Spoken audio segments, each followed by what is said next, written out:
team. Kung sa side po namin na mayroon nakapangalan doon na for Madeline's family, automatic hindi ko po yung ibibigay. No? Dahil ang isip ko po, nung binuksan ko yung package, ay para sa mga katutubo. Hingisa ng sorry. Pero wala namang issue yun. Wala pong problema. Pugong biyahero na bash dahil lang sa package. Dahil may mga basher na hindi makamove on. Kaya ang ginawa ng ating pugong biyahero ay nag-live upang maipaliwanag ang totoong dahilan. Dun sa mga nagre-reaction, yun po yung reason kung bakit hindi ko po pinapayagan ang mga nagre-reaction na sa amin. Although mayroon po kaming dalawa na ito po ay PB team, so sa amin lang po ito talaga at alam nila yung mga nangyayari. Si PB team natin na si Dogs TV at si Marites Dudes, yan, ito naman po ay pinsan ko, so wala pong problema. Kamag-anak namin, so second cousin. So alam nila po yung nag-istorya at ito'y matagal na rin sa amin. So yun lang yung pinapayagan namin. The rest wala na kami pinapayagan. Respect na lang po. Good morning sa lahat. Magandang umaga. Ang aga nitong live natin. So kasi medyo nakatanggap ko ng napakaraming message. So kailangan kong sagutin. Napanood mo yung vlog namin kagabi at kahapon na na-upload ko, yung naibigay ko yung package. So atayin ko lang mabidami tayo ng konti. Napakaaga nitong aking pampambulabo. Paalis na po sana. Kaya ang dami kong message na yung sarong package. So kailangan kong sagutin. So mag-live na lang ako para mas maintindihan po ng iba at mapanood nila ng replay na lang. Para at least isang pasada na lang po tayo kasi aalis din po kami maya-maya. So para masagot ko kaagad yung ma-explain ko yung side namin regarding po sa package. Okay. Good morning po pala sa lahat ng mga kabayan muna natin and good evening sa mga nasa ibang bansa na nanonood ng ating live. Okay. Nag-live ako para nga masagot yun kasi nga na wrong package na yung aming nabuksan na hindi namin intention at hindi namin alam. Okay? Ito po yung explanation para po dyan. So yung package po yung dumating sa amin yung galing kay Ate Ruth. Ito po yung kapatid ni Ate Lea na sponsor po ni Madeline. Okay? Nag-chat naman po sa akin si Ate Ruth na may darating siyang package para kay Madeline sa pamilya niya. So ang isip ko po, yung package na yon, given na nakalagay na doon na yung package na ipapadala ay para kay Madeline family na may nakalagay na pangalan, na note. And then, sa amin naman po, pinapadala yung package galing sa ibang bansa or sa local, direkto kay Kuya Eli kasi wala po ako bahay dito at nagre-rent lang. At hindi naman po talaga akong taga-Davao. Tapos, si Ate Ruth ay may papadala nga daw package sa amin. And then, nag-message din sa Ate Lea, itong kapatid ni Ate Ruth, ito po sponsor ni Madeline, na meron nga siyang ipapadala na package. So, ang isip ko, dumating na yung package at sabi niya kasi para sa mga katutubo yun. So, I thought na yun na yun kasi galing Cavite kay Ate Ruth, kapatid ni Ate Lea, wala namang iba siyang pagkakatiwalaan kundi si Ate Ruth din. Okay? Kaya, nung nakita ko yung, kasi pag umaga po, susunduin ako ng Kuya Eli dito, lahat ng package na, pag sinabi ni Kuya Eli, sis, magdadala tayong package po. Sabi ko, sige, para hindi tayo matambakan. So, every time na alis kami nagpa-vlog, nagdadala po kami ng package. Okay? Kasi ang totoo po niyan, araw-araw may dumarating na package sa PB team. So, ang bahay po ni Kuya Eli napakaliit lang. Dahil lang bubahin po siya dahil hindi pa po tapos yung bahay niya pinapagawa. So, nahihiya po ako na matambakan kami ng matambakan at matambak doon sa bahay nila, mababasa ng ulan, wala namang kaming bodega, no? Wala kaming extra na paglalagyan. So, hindi naman po pwede namin tagihan yung mga package na ipinapadala ng mga sponsor natin kasi yun po ay tulong para sa mga katutubo, no? Malaking tulong na po yun sa mga katutubo. Kaya tanggap po kami ng tanggap. Hanggang kaya namin tanggapin, sige lang. Basta makakatulong tayo at madadala natin yan, go lang kami ng go. So, madaling sabi, lahat po ng package, pag dumating, ang isip namin yan talaga lahat para sa mga katutubo. So, binubuksan po namin yan. Noong una, nagbubukas talaga kami para malaman namin kung bago namin dalhin, kung para kanino, may nakalagay sa note para pagbukas namin, hindi na namin nadadala yung hindi para doon, ay nadadala pa rin namin.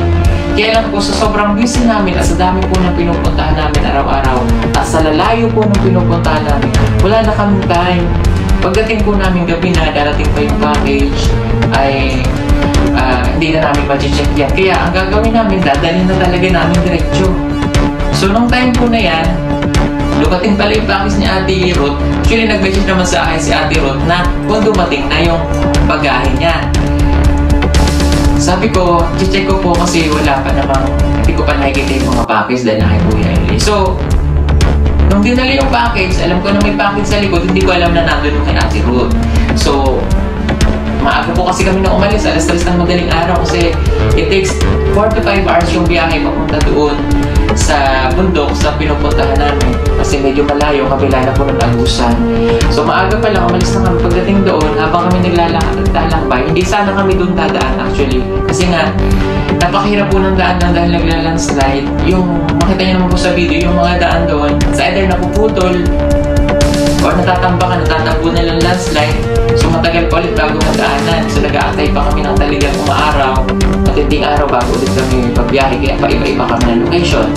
So ngayon, pagdala po namin doon, nakita ko after noong dinaanan namin, may bahay na matanda. Kaya bumaba kami. Sabi ko, pili ka dyan ng package na medyo maliit na pwede kay nanay.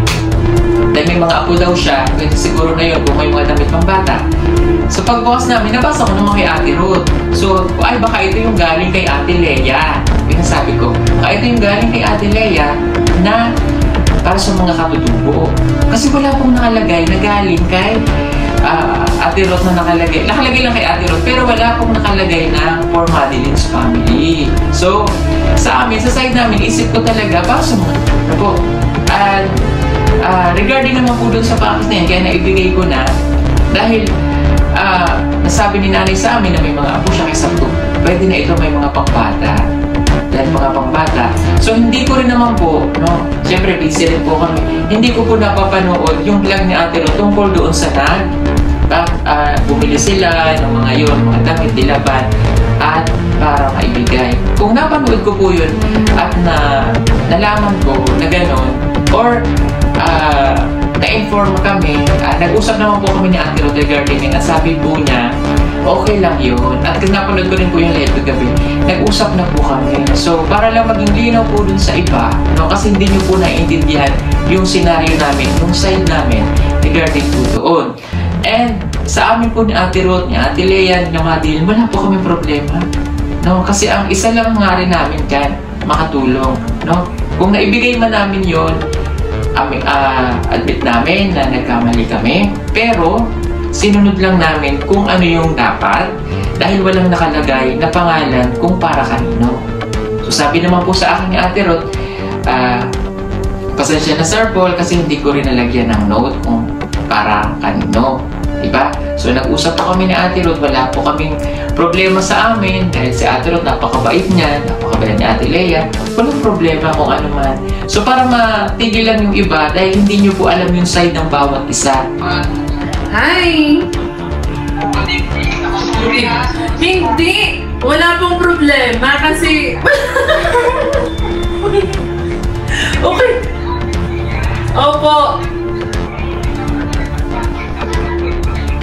Okay lang. Oo, yun nga po. Okay lang yun kasi ano naman. Anong tawag dito? Hi, Tito Paul! Hi, Tito Paul. Okay lang po yun. Walang problema. Kaya nga nagulat lang po kasi ako. May nag-comment sa akin. Nag-pop up lang. Sabi ko, may in-upload ba si Sir Paul? Pag-open ko, parang pagtingin ko, 26 minutes siguro na upload. Tapos pinas forward ko, oo nga. Tapos ang dami nang nagko-comment, kaya napaka-comment din po ako dun eh. Tapos sabi ko, habang kakain kami, sabi ko, mag-live kaya ako. Parang gusto kong manguna dun sa ano, gusto kong unahan yung mga nagko-comment.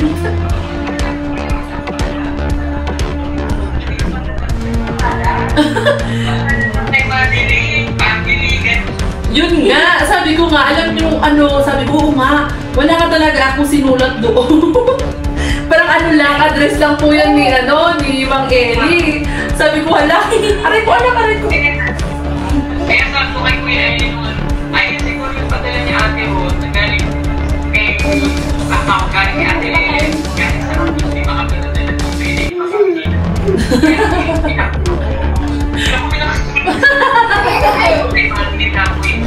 kaya sabi ko sa kanila, nagbibigay na. Oo. Pero okay lang yun. Okay lang po yun. Wala pong problema. Yung sa ano po, kasi yung ano lang po, yung pinapanood din sobrang opo.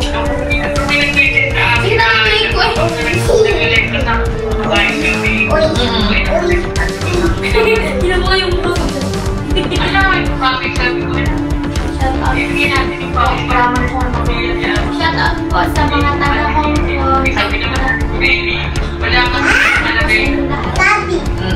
Okay lang. Okay lang po yun. Wala problema. Yung sa ano po, pasensya na kasi yung pinadala ko ulit na isa. Yun po yung walang pangalan po ulit yun. Kay naka-address lang po yun kay opo. Pasensya na kasi nga sabi ko nga kanina, huwag nyo lang sisigin si Sir Paul kasi kasi ako din yung may pagkukulang doon. Siyempre sabi ko nga po sa sobrang dami din nagpapadala, siyempre walang nakalagay na kung kanino po talaga yung akala nila akala na po siguro yun na magpapabigay doon kasama sa mga pinapadala sa inyo. Pero sabi ko wala namang problema. Kung sa side po namin na mayroon nakapangalan doon na for Madeline's family, automatic hindi ko po yun ibibigay. No? Dahil ang isip ko po, nung binuksan ko yung package, ay para sa mga katutubo. Dahil lahat naman po ng dumarating na package sa amin ay para sa mga katutubo. May mga incident na talagang, halimbawa, katulad ng para kay Russell.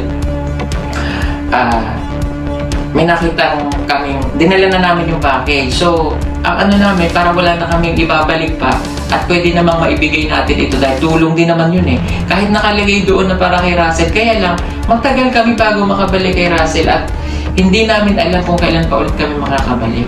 Diba? Dahil sa hirap po ng daan, kaya ibinibigay na namin. Kasi ayaw namin na matatambak sa amin dahil wala po akong permanenteng address. Wala ding permanenteng kumbaga palaging nandoon kami. Kila Kuya Eli nakakahiya dahil ang dami pong package na dumarat. Matatambak. Kaya bigay na lang po kami ng bigay. Dahil yung mga nagpadala po ng package na yan, isa lang din ang intensyon nila. Yung package na darating, ibibigay ng tulong, bahala kayo kung saan ibigay. At kung mayroon mga nakasigrade na mga pangalan na pwede namin puntahan, na napupuntahan namin, kinukuha namin para doon na maibigay. Pero kapag malalayo at sobrang lalayo at bihira namin mapuntahan, talaga pong binibigay na namin kung saan pwede namin ibigay. And ipinapaalam po namin yan sa vlog, sinasabi po namin. Ano po? Yun, para lang maging malinaw, huwag natin gawa ng issue at huwag nyo kaming kumbaga parang sinunod namin yung gusto namin. May mga pagkakamaling nagagawa pero may mga dahilan na dapat naiintindihan din po ninyo. Kasi ang dami pong nag-message sa akin. Alam po po yung pakiramdam na ina-expect ng pamilya ni Madeline yung package na yun para sa kanila. But hindi po namin alam. Hindi po namin alam. At wala pong problema kay Ate Ruth, kay Madeline, kay Ate Lea tungkol sa amin. So para matapos po yung na yun, wala pong intensyon, walang masamang ang isa lang ang point doon, makatulong. Magalit kayo sa amin kung yung package na yun ay kinuha namin. Pag may mga package po na dumarating at may nakapangalan sa amin, yun lang po yung kinukuha namin. Pero the rest, todo bigay po yan. Meron lang kayong mga, siguro hindi na namin na-upload yung ibang video dahil mabilisan, bigay na lang kami, bigay ng bigay. May mga side kami kinukuha, pinagpapaalam po namin. Halimbawa, may nakapangalan na para sa amin, kukunin namin. Or, pag nakalagay naman dun sa pangalan, may sulat, lagi namin binabasa, sir, kumuha kayo kung ano po yung magustuhan ninyo. ipagpapaalam, nakikita nyo sa vlog sinasabi namin, magpaalam ka, sabihin mo, kunin mo to kung gusto mo. Yung ganun. Diba? Pero the rest, bigay po lahat yan. Araw-araw po kami may dalang package kapag umakit ng bundok. Kasi nga, ayaw namin na matatampakan kami at ayaw namin na masasayang lahat ng pinapadala. Kasi po umuulan.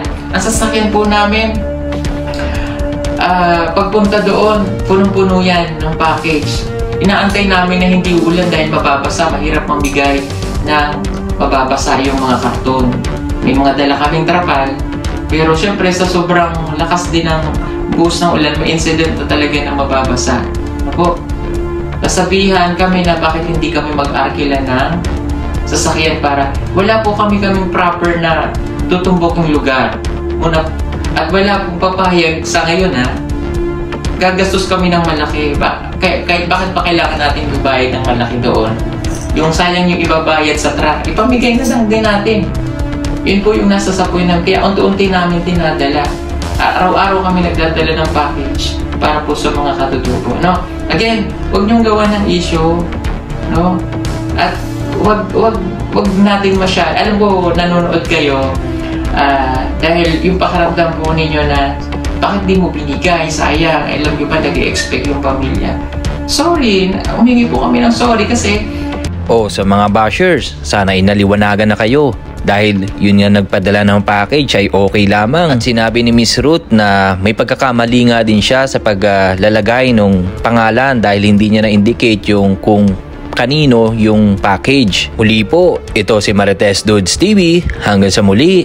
Bye!